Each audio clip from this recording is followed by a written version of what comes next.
Our subconsciousness that we have to deal with tonight is just a little bit different, and we're going to go into an excursion, well, into Freud for a moment. And going back to all my years of teaching, I advance immediately to the blackboard to explain Freud and his theory in, I trust, simple terms. As you know, he had much to do with dreams, but there was a 4th or 5th century, a pre-Christian century book written in Egypt on the subject of dreams. In the Middle Ages, there was a doctor, a philosophical doctor, who said that physicians were wont to examine the dreams of their patients in order to determine their character. But Freud brought something very new and very important. And this is the way we will illustrate it. The subconscious and the conscious mind are simply divided. This we will call the conscious mind. Now, the subconscious mind is very deep. And these, I will tell you everything I draw. These are stairs. And down here is the basement. In this basement is what Freud calls id, I-D, id. Id in Latin, use the Latin expression, means that. Just that. At the top of the stairs is a censor.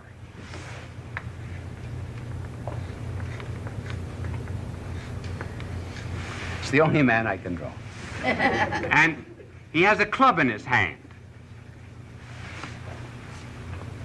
Now, down in this subconsciousness, down in the id, there are a number of drives, instincts, urges, and inclinations. Basically, they are the will to pleasure. More commonly, the sex instinct. Now, these instincts that we have try to get upstairs into consciousness. But moral taboos, convention, society, commandments and the like, repress them. And as soon as one of them comes up, censor cracks it over the head. The result is that down here in the id are a number of our repressed thoughts. And it's very much like our own cellar. We open the cellar door and throw down old papers and junk and discarded elements.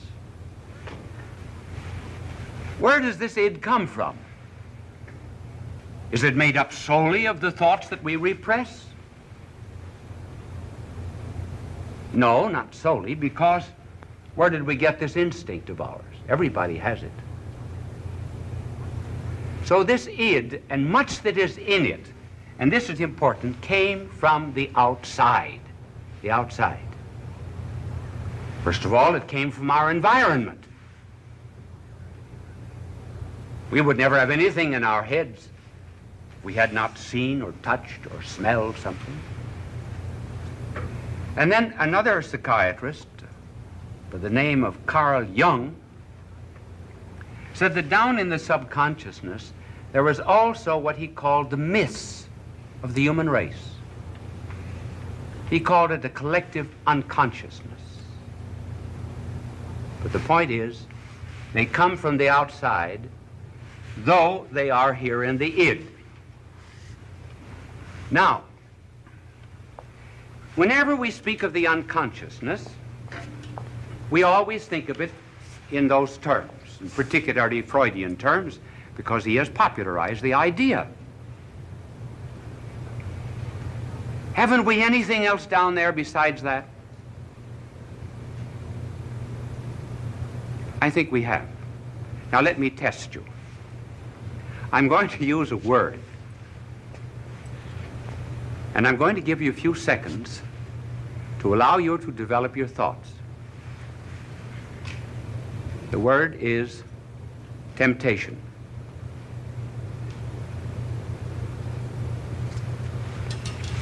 You thought of something dirty, didn't you? Yes, you did. You were thinking of something nasty, something you shouldn't be doing. Why? Why, as soon as we use the word temptation, do we always have to think of something wrong? Well, partly from this emphasis, partly that.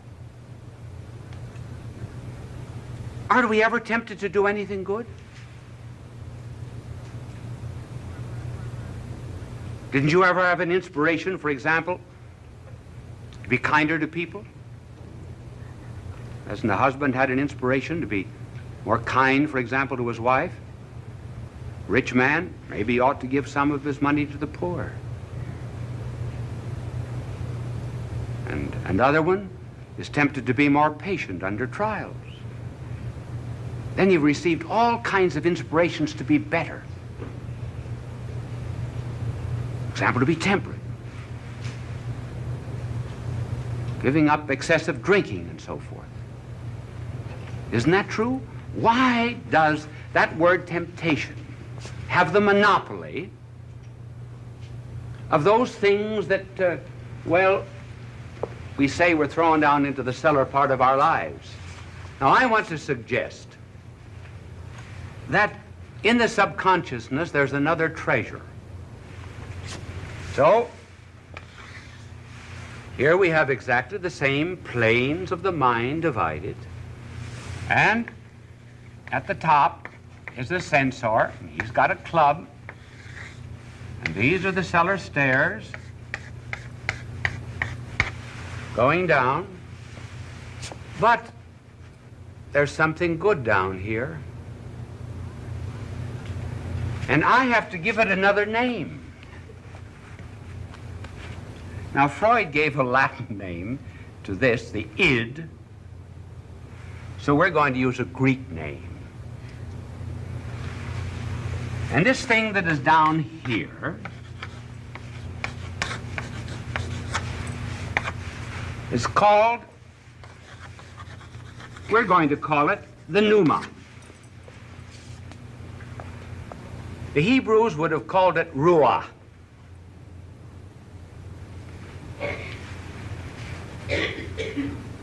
If we take just this side of the subconsciousness, and it's very true and real, then we have only just the earth and sand and mud.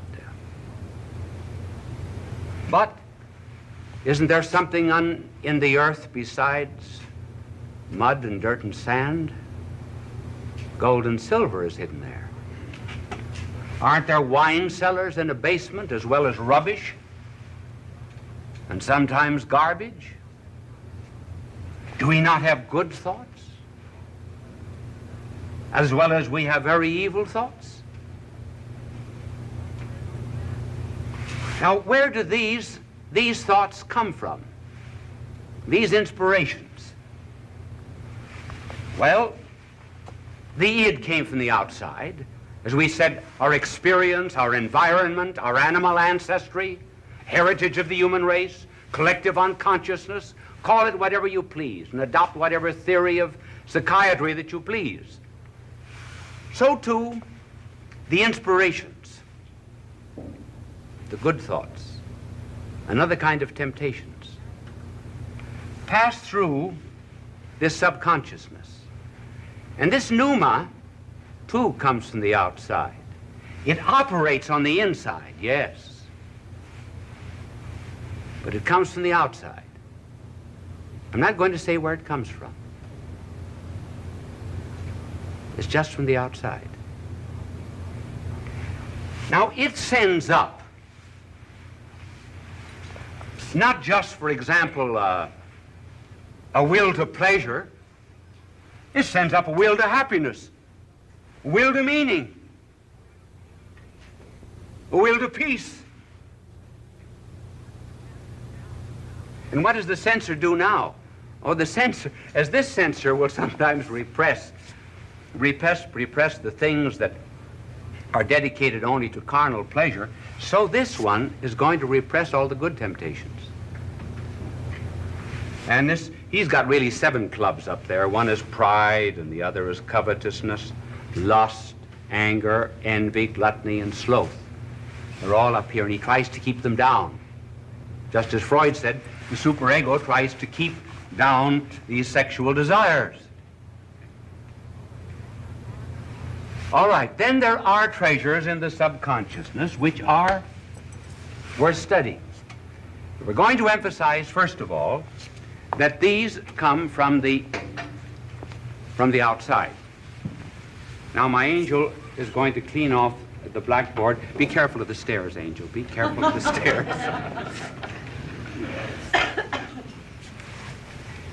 Apropos of the pneuma entering into our lives, I read just a short time ago a newspaper item of an incident in Los Angeles. It seems that this truck driver, who was on a highway traveling about 40 or 50 miles an hour, saw before him a carton box, not very large. He said every carton box that he ever saw on a highway, he always ran over. He said he took a kind of a delight in running over a carton box and crushing it. He said it gave him a sense of power. When he saw this carton box, he said he swerved his truck violently to the side to avoid it, pulled up on the side of the road, went back to the carton box.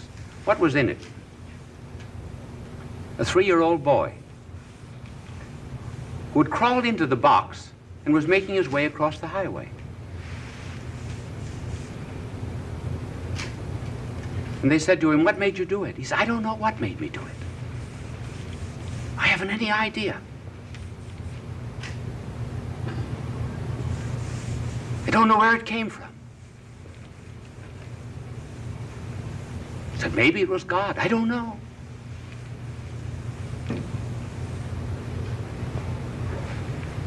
How often, for example, a soldier in battle, and we hear of many such instances where he will suddenly get out of his trench or comparative safety in a trench,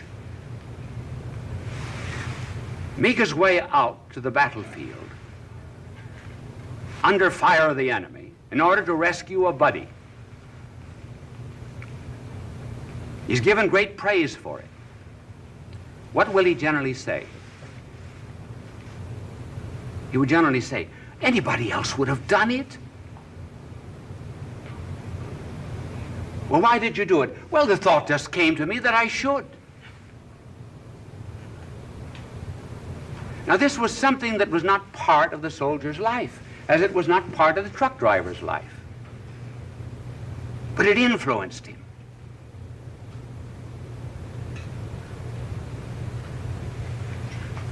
One day,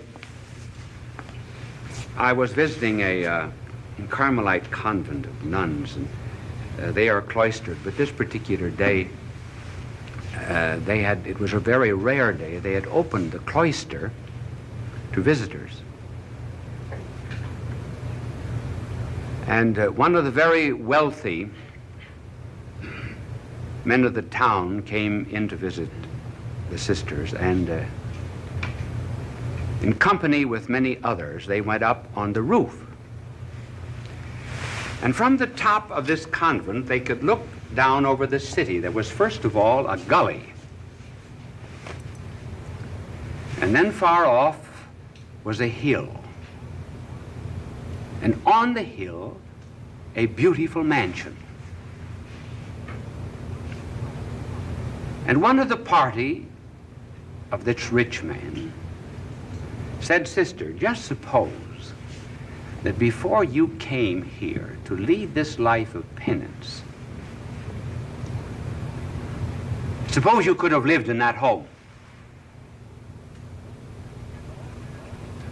and had all the wealth, the prestige, the sociability and gaiety that goes with it? Would you have left it for this?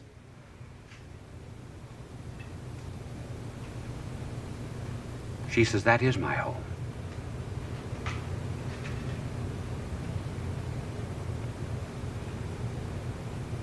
Why did you do it?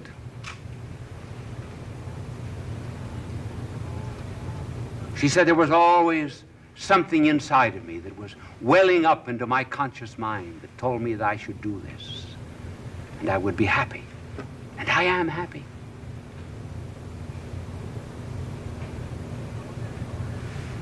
So there is something else in our subconscious mind, therefore, besides the base. And it is a pity that we always have to think of temptations as being solicitations to the things that are wrong, when there are many and many more that are solicitations to what is right. We resist probably more temptations to goodness than we ever do to badness. I'm sure we do. All of us. We give way to the id far more than to the pneuma. Of course, it costs something to obey the pneuma because we generally have to surrender something. Now, what does this pneuma do when it gets into us? Well, let me see. If I took a tennis ball and I rolled it across the table here, that tennis ball would go in a straight line unless it were diverted by a superior force or by my hand. So too, when we are going in a certain direction, we continue in that direction unless some superior power diverts and changes us. And what does it generally is this pneuma, which has the character of love. It introduces a new love. Like a boy that I knew of, he had dirty fingernails, he hardly ever washed his face, he would come to table with dirty clothes. The parents begged, coaxed, pleaded, tried to bribe. Nothing would ever induce him to give up his dirty clothes and dirty habits until one day, he went out, he didn't slam the door. He closed it gently. And the next day, he came down dressed, collar and tie, neat, fingernails clean. What had happened? He met Susie. Susie changed everything in his life. And that's something like the pneuma. And the pneuma introduces a Susie into our lives. And because it's a new love, we completely change. Now take, for example, the case of Tolstoy, the great Russian novelist. Tolstoy was at a point of committing suicide. And this is a further illustration of the idea that I have just mentioned, namely that we continue in a line of evil and despair and hopelessness and so forth unless this power comes in from the outside. Tolstoy said, I felt that something had broken within me on which my life had always rested, that I had nothing left to hold on to, and that morally my life had stopped. And invincible force impelled me to get rid of my existence in one way or another. And yet, while my intellect was working, something else in me was working too and kept me from the deed. A consciousness of life, as I may call it, which was like a force that obliged my mind to fix itself in another direction and draw me out of my situation of despair. During the whole course of this year, when I almost unceasingly kept asking myself how to end this business, whether by the rope or by the bullet, during all that time, alongside of all of those movements of my ideas and observations, my heart kept languishing with another pining emotion. I call this by no other name than the thirst of God. Now, you've had that experience too. Many, many times. We all have had. And it's unfortunate that psychiatrists have not treated this properly. The only psychiatrist that I know who has done it in a thorough fashion and integrated it well is Dr. Paul Tournier of Switzerland. He understands that the consciousness has other depths, far more profound than those of which we've spoken. So that our lives until this pneuma comes is something very much like a flattened Japanese lantern. Then the lantern is opened, a candle is put into it, and immediately reveals patterns and design and harmony. And so when this pneuma begins to take possession of our lives, we change. We have the same eyes at night as we have in the day. Why can't we see at night? Because we lack the light of the sun. And so this pneuma is a light. It illumines our intellect. It's a power. It gives strength to our will. It's a power. It changes our direction. And maybe it might be a good thing if we all resisted a few more temptations of the id and began to have the beautiful experience of accepting the temptations of the pneuma.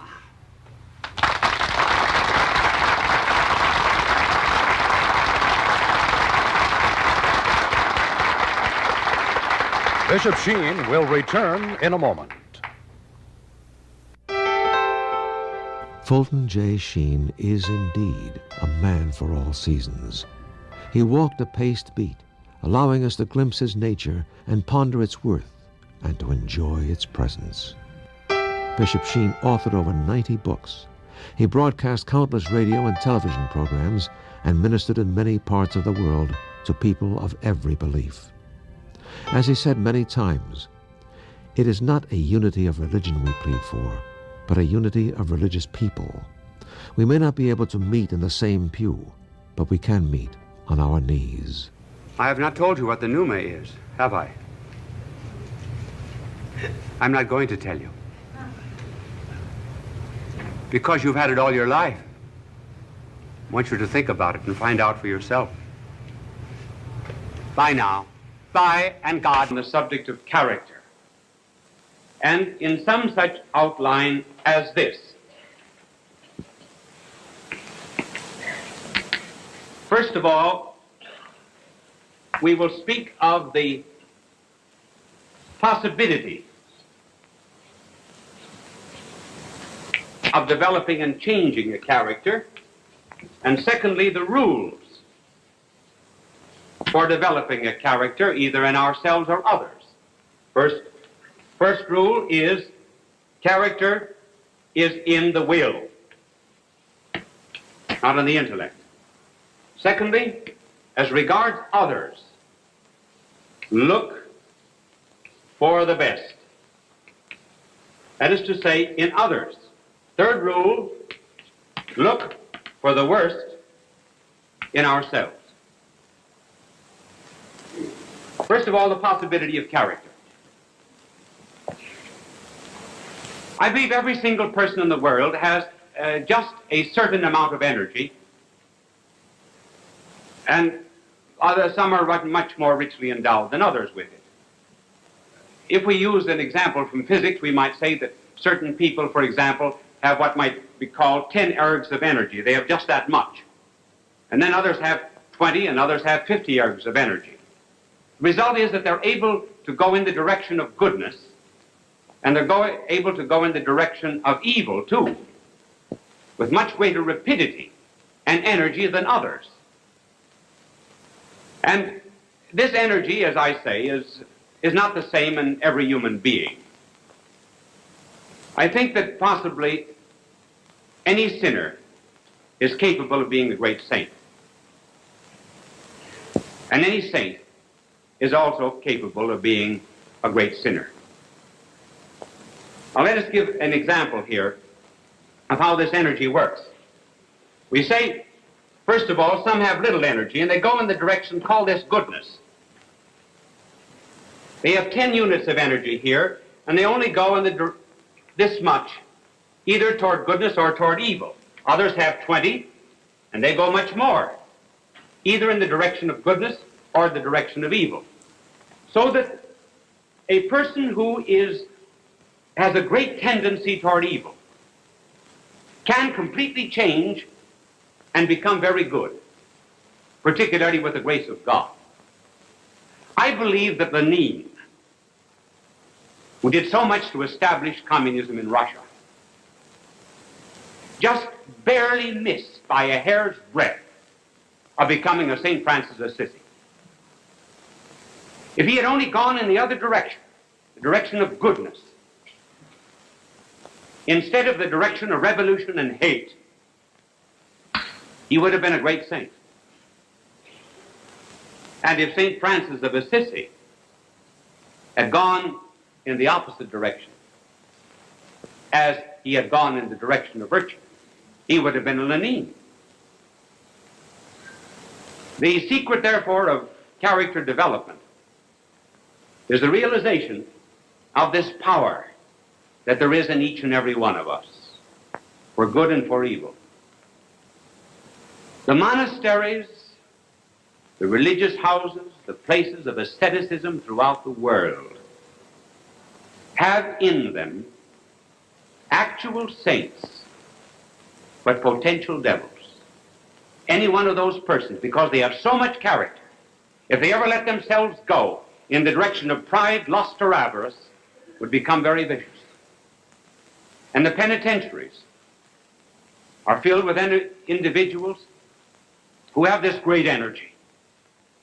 And if someone could only lay hold of it and make them take the high road instead of the low, they would be our saints and our heroes and our great patriots. The point that I want to make is there's nothing wrong with passion and energy and strength, so long as it is properly channeled. Notice that our divine Lord, for example, when he wished to make a great apostle, laid hold of a bigot. Paul was one of the greatest bigots that ever lived. And only he who could ever hate like a Saul could ever love like a Paul. Our blessed Lord never extinguished, for example, the passions of a Magdalene. Only someone who was as vicious and as evil as Magdalene could ever become as virtuous as Magdalene. She has been called the 13th apostle. Her life has been such an inspiration in bringing men to goodness.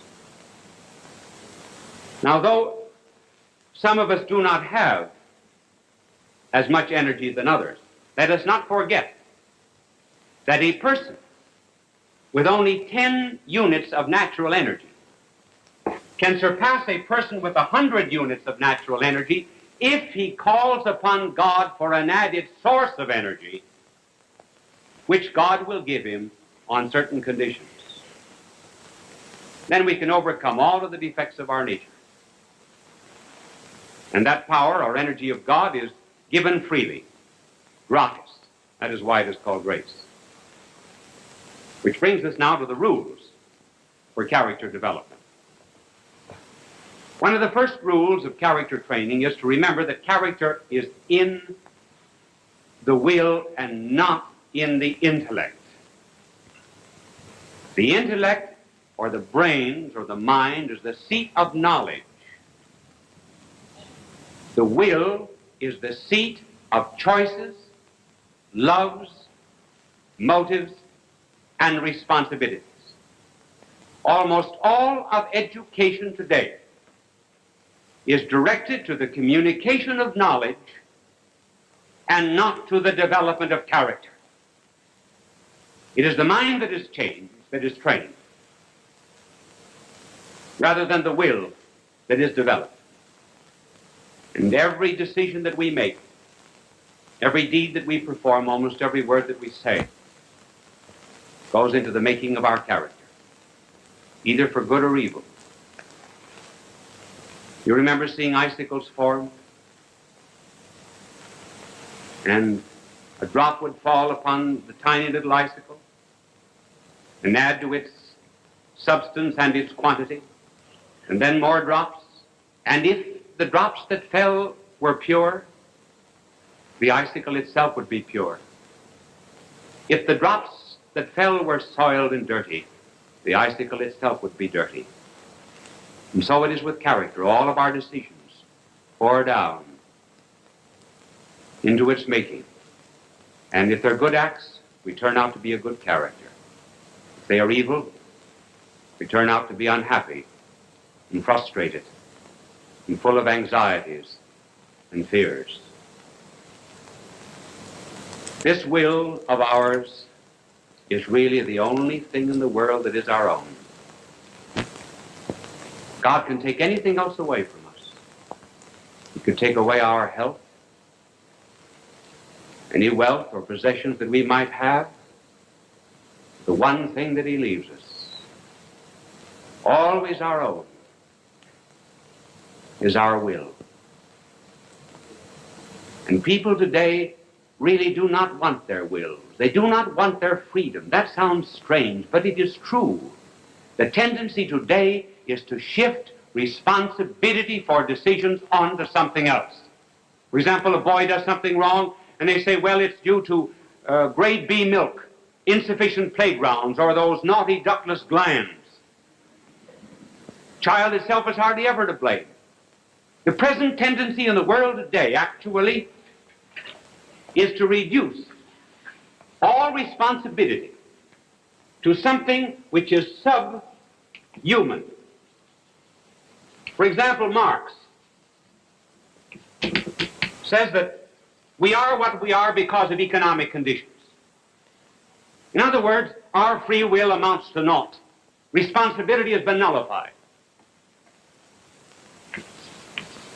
The Freudian tradition, for example, would say that to a large extent we are not economically determined, but biologically determined. And then it is felt that if we can ever bring to the surface something that is hidden down here, just bring it to the surface, that we will be cured and we'll be good and normal. No, that does not follow.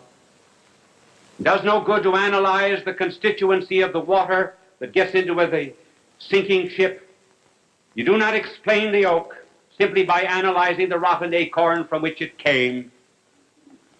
The real seat of character is here in the will. And we must not surrender that responsibility to the masses, as Marx would have it, or to any kind of biological determinism. Because if our will is determined by forces outside of ourselves, we no longer will make amendment for our misdeeds.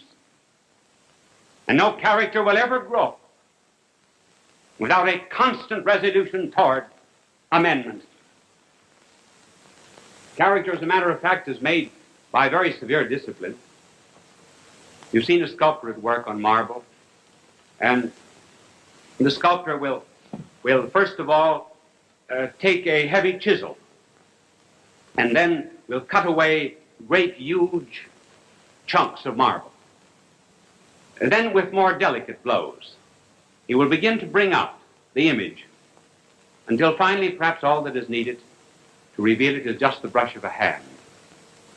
And in the training of character, we have certain tendencies in us that are evil, that have to be every now and then repressed. And no one single blow or act will do it. And we have to take this mallet of our will, this chisel of our determination, and we knock off huge, great chunks of selfishness. And then later on, with more refined detachment and asceticism of the spirit, we finally come to a point where our character is really revealed and we appear as we ought to be and as God intended us to be. So rule number one, then, is character is in our will. Rule number two, And this applies to character training in others. We must always look for the best that is in others. When people are down because they have sinned, because they have made a mistake, or because life is against them, or because they consider themselves failures, there is nothing that is more important than to give them the helping hand and to be, in their regard, an apostle of encouragement. There is something good in every single person of the world if we would only just lay hold of it. And notice that was what our blessed Lord did when he went to the well, tired and thirsty, one day, and a woman came out at noon to draw water. It was very unusual for a woman to come and draw water at noon. And the explanation was she was an evil woman and the other women would not allow her to come with them. Now, what common denominator was there between our divine Lord, who was innocence itself, and this woman who had 5 husbands and was living with someone who was not her husband? There was only one common denominator that was left. There was only one good thing in that character that our blessed Lord could find. And down he went until finally he found it. And that common denominator was a common love of a drink of cold water. Whenever God wishes to do a favor, he very often asks for one. And he asked her for a drink. And then he led her on from the thirst for natural water to the thirst of her own soul. He looked for what was best in her. When we see others, therefore, who are defeated or cast out by others, give them the helping hand. I remember a couple of years ago I was in Boston, and I was eating in the dining room of the Hotel Statler. And at noon I looked up and I saw 2 shoeshine boys that were leaning on a great purple curtain that was at the entrance of the dining room. These boys had on dirty T-shirts and crude shoeshine boxes thrown over their backs. Their hands, of course, were black both with dirt and with shoe polish. And as soon as the head waiter, the Statler, saw them, he says, "Get out of here!" So he chased the boys out. I left the dining room and went out after them. And I engaged them in conversation. And I said to one of them, we will call his name Johnny, though that is not his name. And I said, "Johnny, where do you go to school?" He said, "I go to such and such a school." But he said, "I was thrown out of this particular school." And he mentioned the name of some Catholic school he was thrown out of. And I said, "Why don't you go back?" He said, "They won't take me back." Well, I said, "Will you go back if I get you back?" He said, "You can't get me back. Nobody can get me back." Well, I said, "I can get you back." He said, "Who are you?" Well, I said, "I won't tell you who I am, but you just tell me the name of the sister and I will write to her and get you back." So I wrote to the good sister and I told her something I believe I mentioned on television some weeks ago about the 3 boys that were thrown out of schools, Hitler, Mussolini, and Stalin. And I said, nobody knows who were the valedictorians of those particular classes, but who did not know Hitler, Mussolini, and Stalin. And I'm sure that the educators wish that they could take back those boys again. So why not take back Johnny and give him another chance? I see Johnny every now and then. He's a very, very fine young fellow, and, well, it's so very good I will not even talk about it now over the air, except to tell you that in all things we look for the best that is in other people. Remember when St. Paul went to the hill of the Areopagus in Athens? Here he was to meet the senators of Greece. And on the way up to this hill, everywhere he passed statues of pagan deities. St. Paul knew that he could never win over those senators with the higher life that he was preaching unless he found some common denominator with them, looked for something that was good in their lives. And when he addressed them, he did not give them an harangue about all of their pagan statues. Rather, he said, "Gentlemen, I perceive that you are religious. For I saw on the streets, your streets, a statue to the unknown God. That God whom you know not is the God whom I preach to you." It was the only thing that St. Paul could find, and yet it was all that he needed.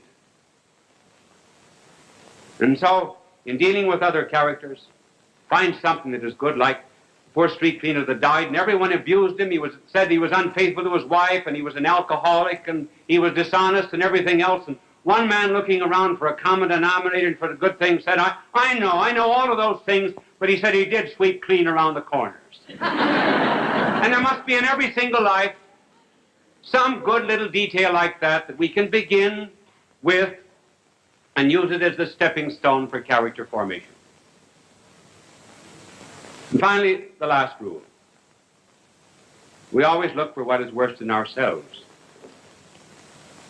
We are all failures in one department of life or the other. And how do we know what is worse than ourselves? Well, by looking into our character, into our conscience. We all have one dominant fault.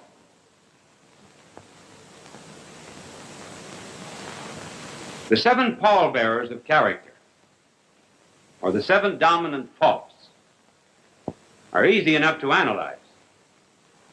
They are pride, covetousness, lust, anger, envy, gluttony, sloth. Pride, egotism, selfishness, covetousness, desire of possessing that which belongs to others, inordinate love of flesh, lust, anger, hot-headedness, gluttony, overeating, sloth, laziness, and envy, and jealousy. If we would, after an examination of conscience, lay hold of this dominant fault of ours, we could make that the basis of the strongest part of our character. Sometimes the tooth that is filled is the strongest tooth in the head. St. Paul says, power is made perfect in infirmity. Perhaps I can explain that by telling you that some years ago, 2 boys in Kansas used to run to school every morning. They earned a few extra pennies, it seemed, by lighting the stove. This particular morning, by some mistake or other, gasoline was put into the can instead of kerosene, and the stove exploded, and one of the boys was burned so badly that they were told that he never would walk again. The boy began rubbing his legs, said he would walk again. The doctor said it was impossible. And yet he laid hold of that which was worst in himself, that which even seemed to be impossible, so concentrated upon it, that he perfected himself and he became one of the great milers of America, Glenn Cunningham. And so it is with character. And the good Lord would have us lay hold of what is worst in ourselves. Do not think that people who have virtue and kindness and other great talents for helping other people just came by these things naturally. They had to work at them very hard. You've often heard that Moses was meek. Yes, Scripture says he was the meekest man who ever lived, but Moses was not always meek. As a matter of fact, Moses once killed an Egyptian. And then after he was given the commandments, he came down and found his people adoring a brazen calf, and he smashed the tablets on a stone. he was the first one in the world to break all the commandments at once. Well, Moses, therefore, was a very hot-headed creature. So Moses had to work with his character. And finally, he worked on it until he became very meek. Now, the reason I speak about character training is because we're getting into a great world crisis, and it's becoming very serious. And in a crisis, what is going to come out is what is already in us. The woodsmen say that when a log is thrown into a fire, that it reveals all the colors that went into it as a tree, namely the purple of the dawn, the red of the sunset, the silver of the moon, the gold of the lightning, the darkness of the storm.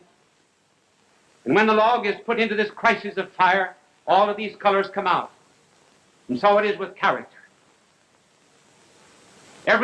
All of our choices and decisions that have gone into the making of our personality will come out in a crisis. And a crisis is coming upon us. There is not much peace outside of us, and the only real peace that we can be sure of is the peace that is on the inside. And when we are building our character, we need some model on the outside, someone with justice and mercy and goodness and a spirit of sacrifice will inspire us to tear off these chunks of selfishness that we may be like unto him. For as he said, I have given you an example. May all the American characters begin to emerge now under the grace of God. As we continue to be a great nation, loving one another in a spirit of charity, loving God who made us and blessed us. God love you.